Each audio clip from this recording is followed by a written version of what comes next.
these are all the thoughts I had on the CRF300L.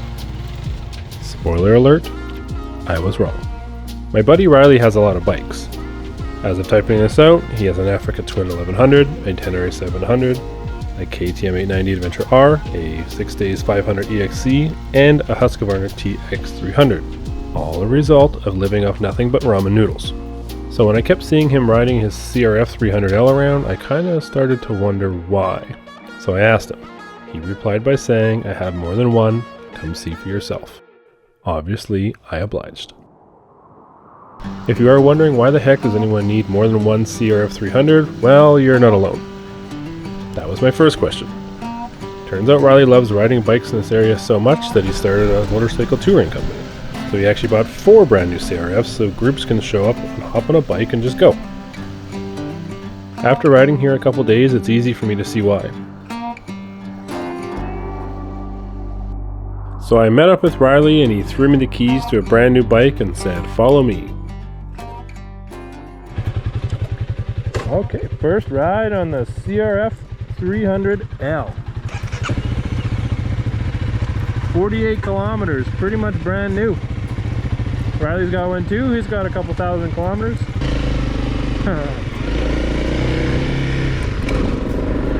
Wow, first off, so smooth compared to my 500.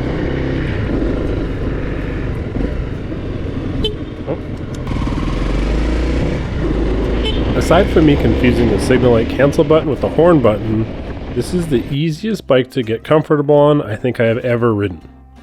There's a few reasons for this. One is the low seat height. Another one is the slipper clutch and the very gentle torque curve from its 300cc street bike engine. This engine's out of the CBR300, and you can use all of those 27 horsepower all the time, and it will never catch you off guard. If you need a lot of power to have fun, then you might want to look elsewhere because this is not the bike for you.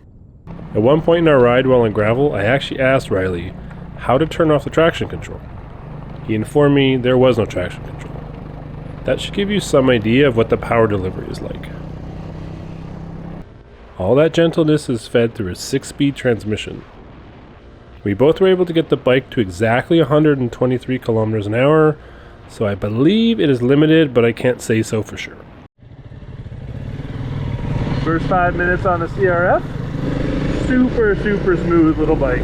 Really fun, really fun. Just, it feels super light.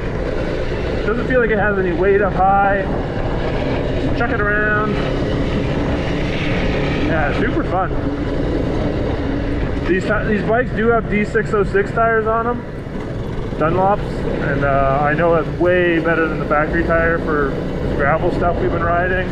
Royal Distribution was able to hook Riley up with my favorite set of dual sport tires, the Dunlop D606. That makes a huge difference for what these bikes can handle off-road. I'll leave a link to Royal Distribution below if you want to go check the tires out for yourself. The bike suspension is alright for lighter riders and has newer style inverted forks with lots of room for upgrading and customizing. I'm around 6'2" and 210 pounds, and with my 30-pound camera bag and gear, I could tell I was too heavy for the factory springs. I felt it bottom out on some rocky sections. Why isn't that guy in a jacket? He's gonna die! He's already dead. If you're a bigger guy like me, you'll probably want to eventually change out to heavier spring rates, like you probably should for any bike. It's doing not bad. It's definitely extremely squishy, like especially with somebody over 200 pounds. You'll bottom out on some of these rocks and that kind of thing, but I mean, I'm up here. It climbed up here. You'll see some of the footage of where Riley got it, and man, it's doing it all.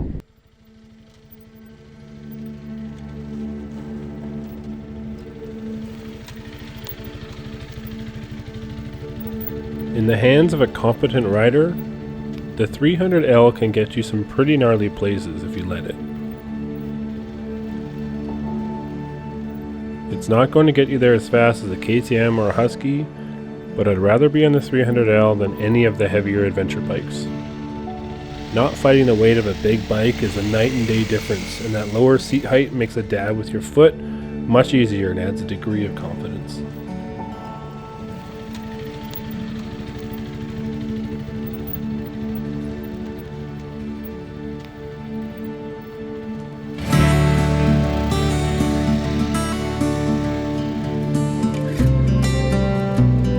That street bike engine in the CRF does like to make its power high up in the RPM range compared to some other dual sports, so you're probably going to want to be a little bit lower gear and rev it up. Having a street bike motor in a dual sport isn't all bad. It makes maintenance super simple. Oil changes every 12,000 kilometers, and your valve clearances don't have to get checked until 25,000.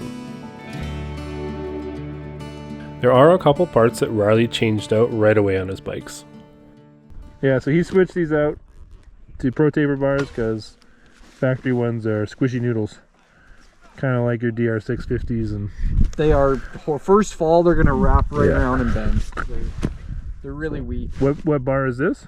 It's the SE? CR mid bend. CR mid bend. The 7/8 bar. And they're 7/8 all the way across, so you don't have to change anything. That's sweet. Yeah. Cool.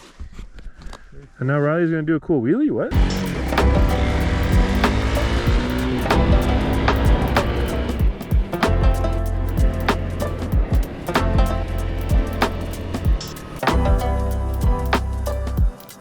Enough about all the boring spec sheet stuff, let's get back to the riding. This part of the country is absolutely breathtaking. We are riding in southern Alberta and a little bit of Saskatchewan, which is just north of Montana from my American friends.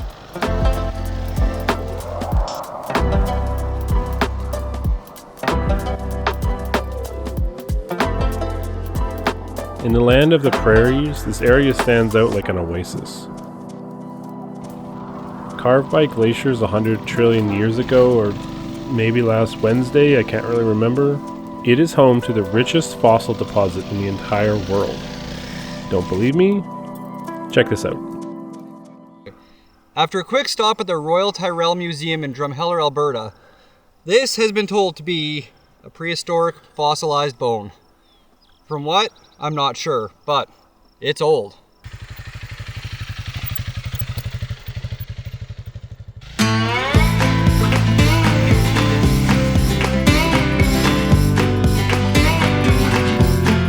I absolutely love riding in the Badlands. It is such a unique landscape. It's also where we filmed up our upcoming Cove 450 rally review, so you'll want to subscribe to check out that video.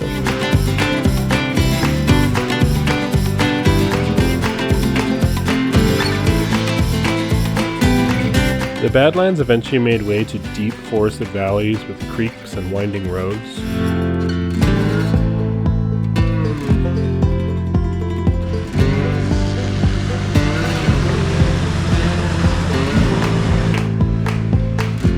This is true rancher country, and cattle are everywhere.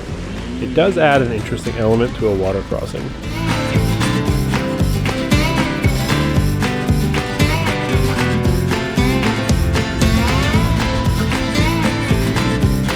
The only thing more painful than hitting a cow would be getting hit by a dad joke from Riley about cows. Ma'am, excuse me. Your mom's a cow. Go, go, go, go, go.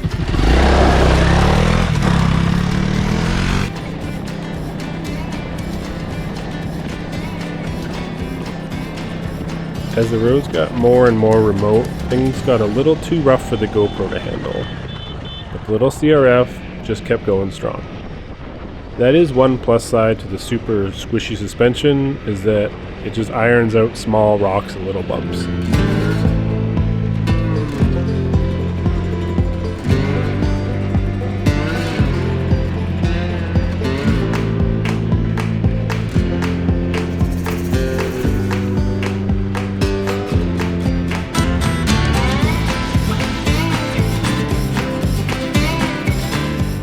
These couple days of riding completely opened my eyes to a whole new part of the country I never knew existed.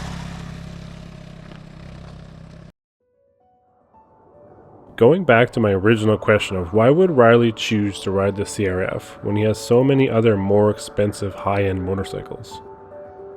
There's something about the mindset the CRF puts you in. It's very calming. At no point was I thinking about going faster or smashing a Red Bull into my face and jumping over the Grand Canyon. Actually, at no point did I wish I was on a different bike. I was fully involved in my surroundings, and the bike just did everything it was meant to do.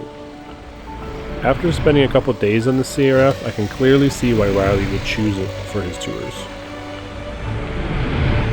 I honestly enjoyed my time in the CRF a lot more than I thought I would, squishy suspension and all.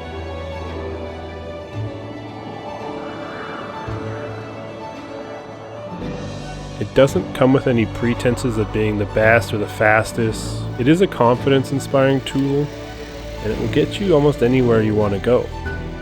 It's just simple, proven engineering and Honda reliability. The idea of the bike breaking down or having issues never crossed my mind once, and I can't say that about all the brand new bikes I've been on recently.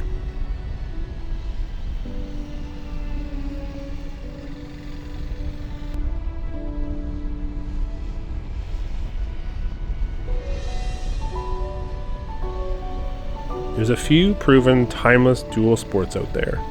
The DR650, the KLR, the DRZ, and the XR650. After my time spent with the CRF, I feel like in time it will earn its place among those legends. I really hope you enjoyed this video. These take a considerable amount of time to film and edit. If you can subscribe, leave a like, drop a comment, it goes a long way to encourage me while I'm editing these. If there is a bike you'd like to see on the channel, let me know down below.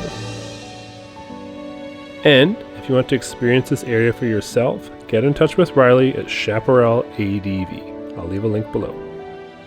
Thank you so much for watching. Love you guys. Bye.